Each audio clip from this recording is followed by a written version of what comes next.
Hola, bienvenidos a nuestra tercera clase de esta serie titulada Historias Bíblicas. En esta ocasión estaremos hablando de una historia conocida como la mujer samaritana. Si tienen una Biblia pueden acompañarme a abrirla al libro de Juan, el capítulo 4. Antes de empezar esta historia, es muy importante saber que el libro de Juan tiene una afirmación muy precisa de la razón por la que él escribe este libro. En el versículo 20 de Juan, capítulo 20, versículo 30 y 31, Juan dice esto: Hizo además Jesús otras señales en presencia de sus discípulos, las cuales no están escritas en este libro, pero éstas se han escrito para que creáis que Jesús es el Cristo, el Hijo de Dios, y para que creyendo tengáis vida en su nombre. Juan nos recalca, tanto como aquí en el capítulo 20, tanto como en la historia en la que vamos a estar hablando en esta ocasión, que el propósito del libro entero y el propósito particularmente de todas las historias es conocer a Cristo como el Mesías, como el Hijo de Dios, y creyendo y conociendo su nombre tengamos vida eterna. Entonces, si empezamos la historia en el versículo 1, dice así: Cuando pues el Señor entendió que los fariseos habían oído decir: Jesús hace y bautiza más discípulos que Juan, aunque Jesús no bautizaba, sino sus discípulos, salió de Judea y se fue otra vez a Galilea, y le era necesario pasar por Samaria. Vino pues a una ciudad de Samaria llamada Sicar, junto a la heredad que Jacob dio a su hijo José, y estaba allí el pozo de Jacob, donde Entonces Jesús, cansado del camino, se sentó así junto al pozo. Era como la hora sexta. Jesucristo iba saliendo de Judea, como lo dice este relato, y Judea está aquí en el mapa de esta región. Judea está abajo y Galilea arriba, pero en medio de estas dos religiones hay una región intermedia que se llama Samaria. Y según el relato dice que le era necesario pasar por Samaria. Podemos pensar que lo dice de esta manera porque Jesucristo sabía que iba a conocer a esta mujer y le iba a evangelizar a esta mujer. Y en esta trayectoria de pasar por Samaria sabemos que el camino era muy arduo, era un camino muy pesado, y obviamente Jesús en su naturaleza humana tenía cansancio. Estaba sentado junto a este pozo y era la hora sexta. Esto en nuestra hora la manera en que vemos la hora no es igual a la manera en que los judíos le contaban las horas. La hora sexta para ellos era las 12 de nuestra hora. La razón es porque los judíos empezaban a contar el día cuando salía el sol. Entonces a las 6 de nuestra mañana era la hora 0 de ellos, más 6 horas era la hora, el mediodía para nosotros. Y podemos todos saber que a esta hora es el momento en donde hay mucho calor, y está Jesucristo en este pozo y se acerca a una mujer al pozo, no necesariamente a Jesucristo, sino se acerca a esta mujer. En el versículo 7 dice que vino una mujer de Samaria a sacar agua, y Jesús le dijo: dame de beber, pues sus discípulos habían ido a la ciudad a comprar de comer. La mujer samaritana le dijo: ¿Cómo tú, siendo judío, me pides a mí de beber, que soy mujer samaritana? Porque judíos y samaritanos no se trataban entre sí. Entonces aquí el autor Juan nos está diciendo que no era común que los samaritanos y los judíos se hablaran. Había una disputa entre estos dos pueblos, porque los samaritanos en un momento en la antigüedad, antes de que Jesús naciera, ellos pertenecían al pueblo de Israel. Digamos que en un momento el pueblo de Israel se divide y los samaritanos se quedaron arriba y los conocido como Israel, y después los otros israelitas se quedaron a parte del sur, conocida como Judá. Entonces ellos aún eran 100% judíos, pero llegó un momento en cuando un rey de Asiria invadió la parte del norte, en la parte de Samaria, y empezó a contaminar de alguna manera a los judíos, porque exilió a muchos de ellos y también trajo a muchos que no eran judíos y se empezaron a mezclar.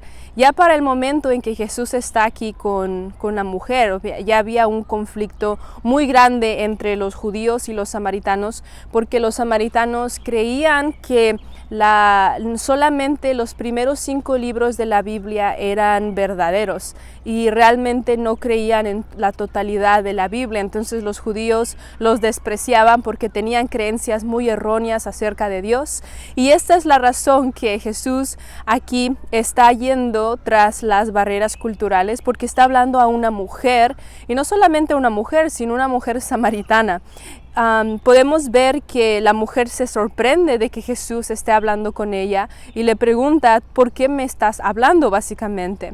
En el versículo 10 Jesús le hace una respuesta que realmente empieza con la enseñanza de esta historia. En el versículo 10 dice: respondió Jesús y le dijo: si conocieras el don de Dios y quién es el que te dice dame de beber, tú le pedirías y él te daría agua.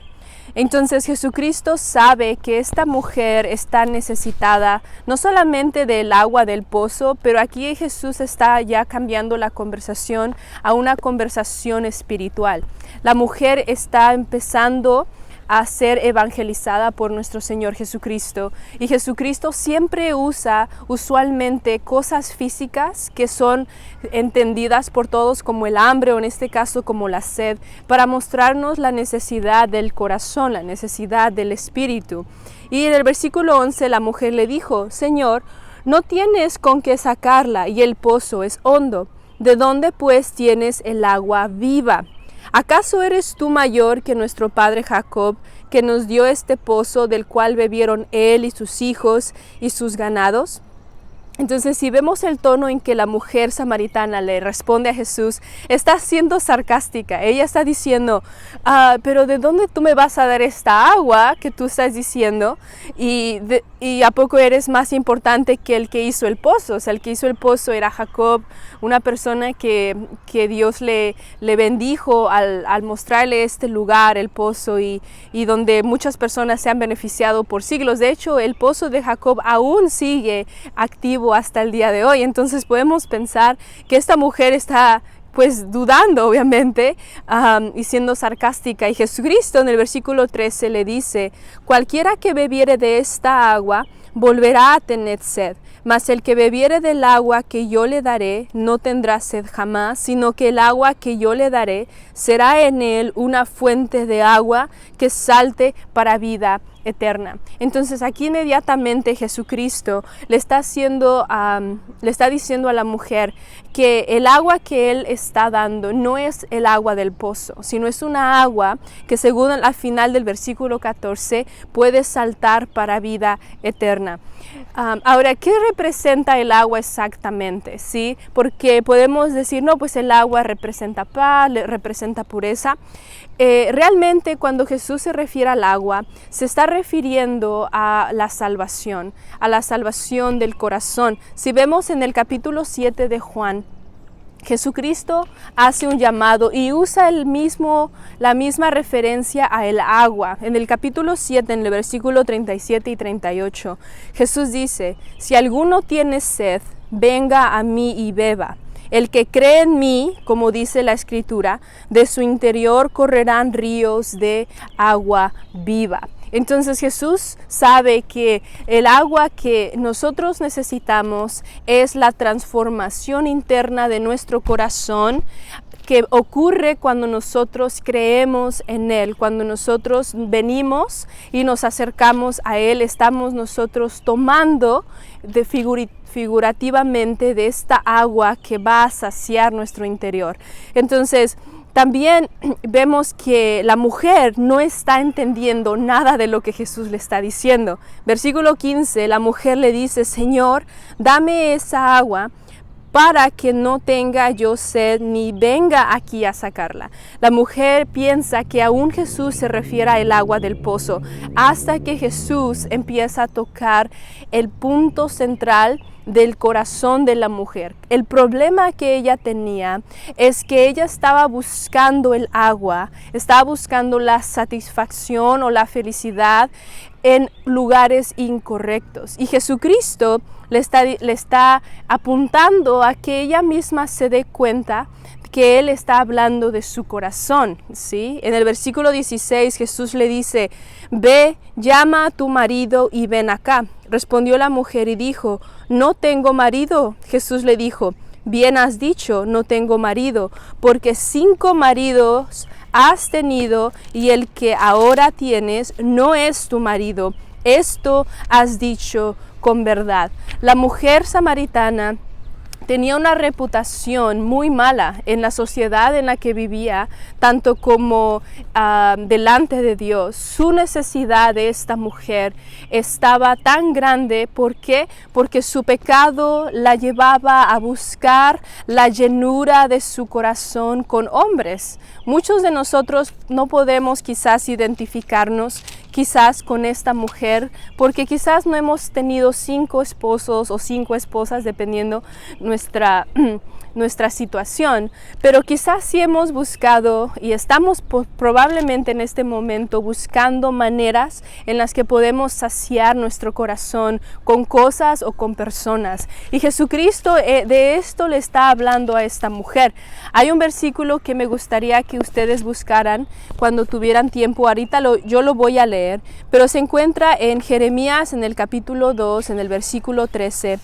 Una de las maneras en que Dios habla acerca de el pecado que nosotros como seres humanos constantemente cometemos es cuando nosotros nos damos la vuelta de Dios y vamos buscando otras escapatorias. En Jeremías capítulo 2, versículo 13, Dios condena a los judíos rebeldes, a los judíos que le habían dado la espalda, porque le habían rechazado a Él como Dios, y al haberle rechazado como Dios y buscar en otros lugares, dice que ellos, los judíos, rechazaron la fuente. Versículo 2, capítulo 13 de Jeremías dice: ustedes han rechazado la fuente de agua viva, o sea, refiriéndose a Dios, y han cavado para sí cisternas rotas que no retienen agua. Entonces eso es lo que tú y yo, tanto como la mujer samaritana, hacemos cuando nos damos la vuelta de un Dios bueno y estamos buscando a nuestra propia manera satisfacer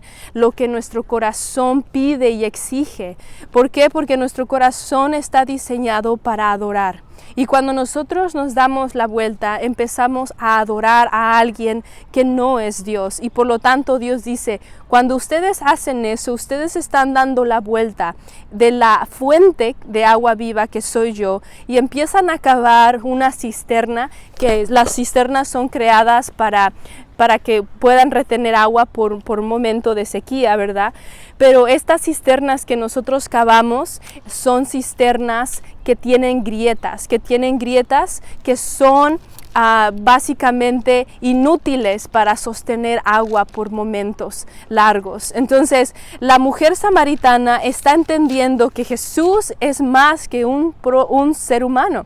Jesús, según ella, le responde en el versículo que sigue, 19, le dice la mujer: Señor, me parece que tú eres profeta.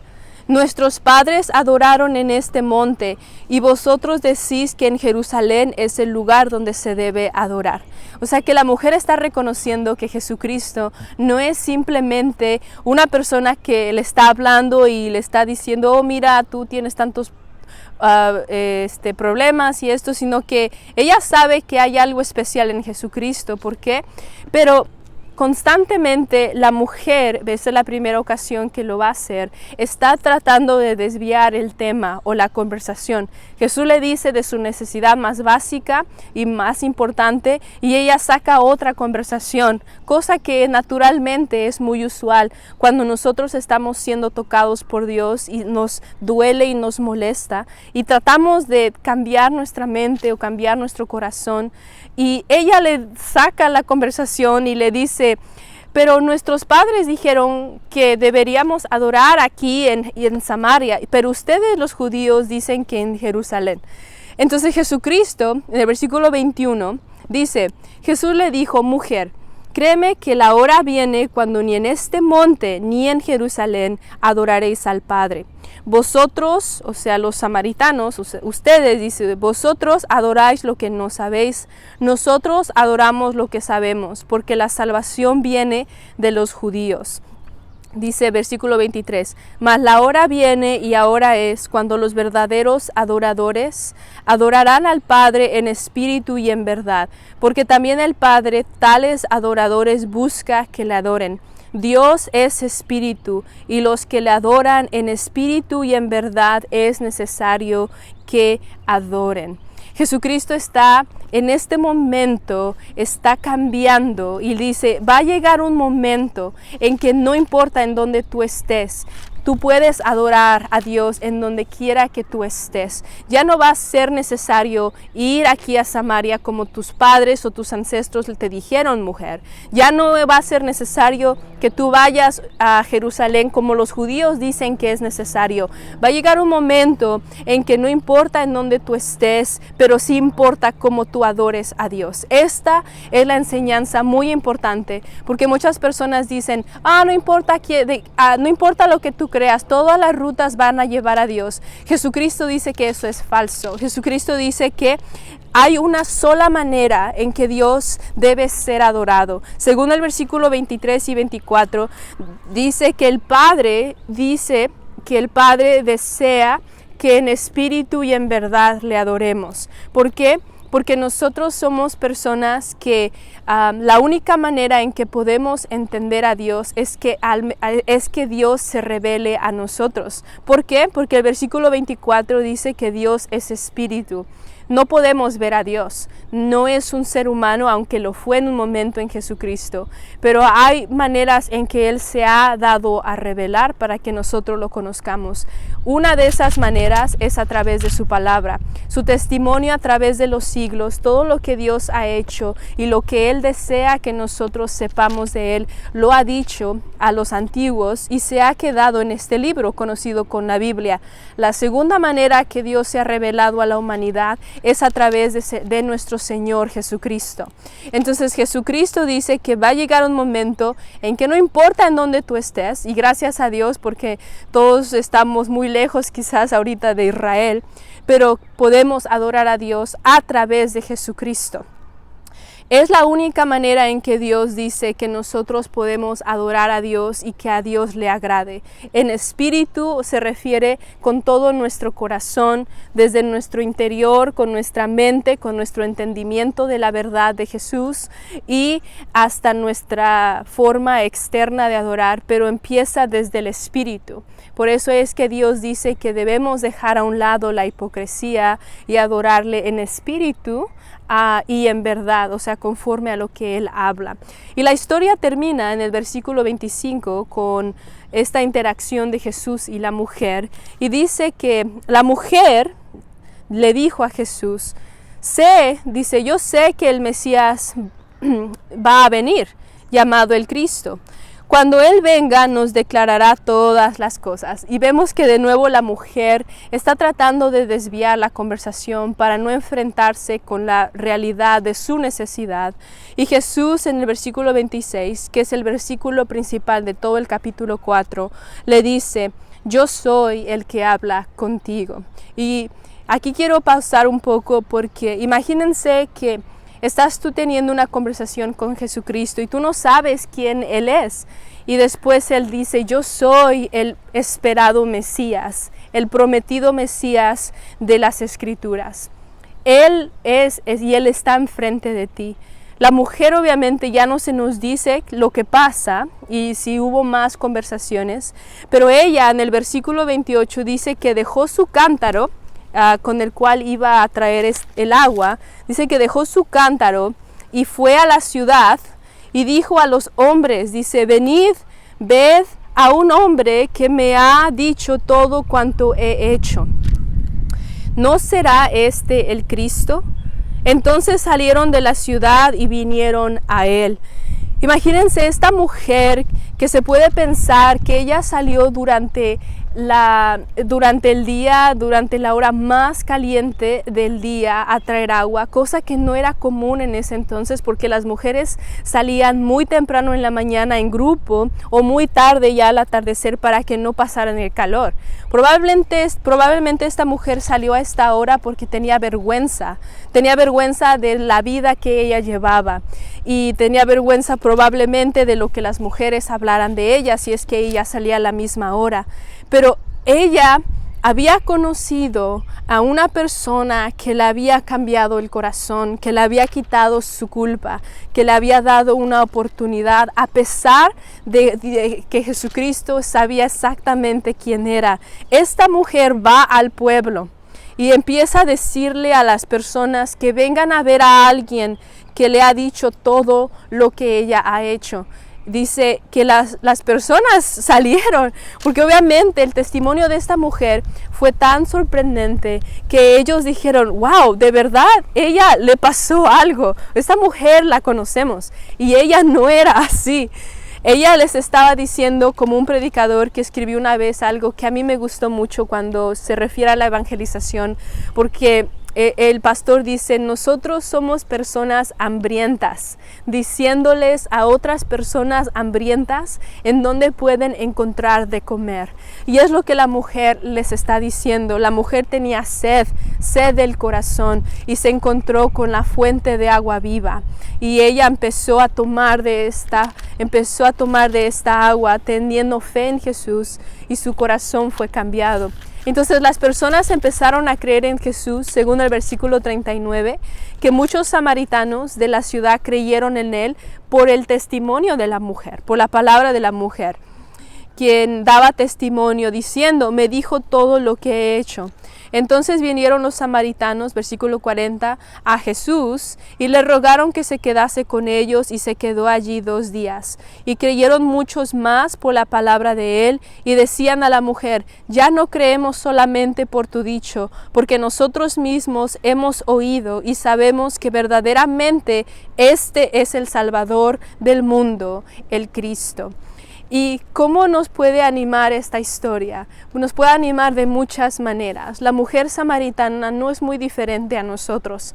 Probablemente tú estés alejado de Dios ahorita por una razón que tú solamente sabes, que probablemente te da mucha vergüenza o culpa, o decir, no merezco yo el perdón o la salvación.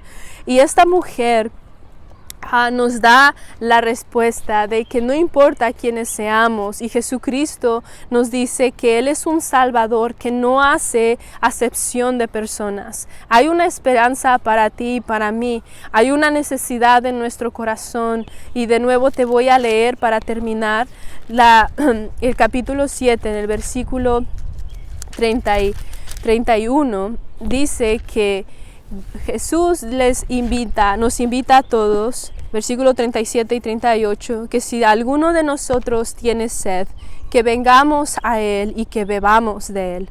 El que cree en mí, como dice la Escritura, de su interior correrán ríos de agua viva. Así es que si Dios nos está tocando el corazón a través de esta historia, si nos podemos identificar, debemos saber que Dios es un Dios de amor, que enfrenta a las personas en donde más nos duele, en donde nosotros más estamos huyendo y no podemos saciar el corazón, y eventualmente estamos dándole la vuelta a Dios y estamos corriendo a estas cisternas rotas. Entonces te invito, junto con como a esta mujer nos invita, a venir a Cristo y a probar que en Él realmente hay una salvación del alma. Que Dios les bendiga y nos vemos en la siguiente historia.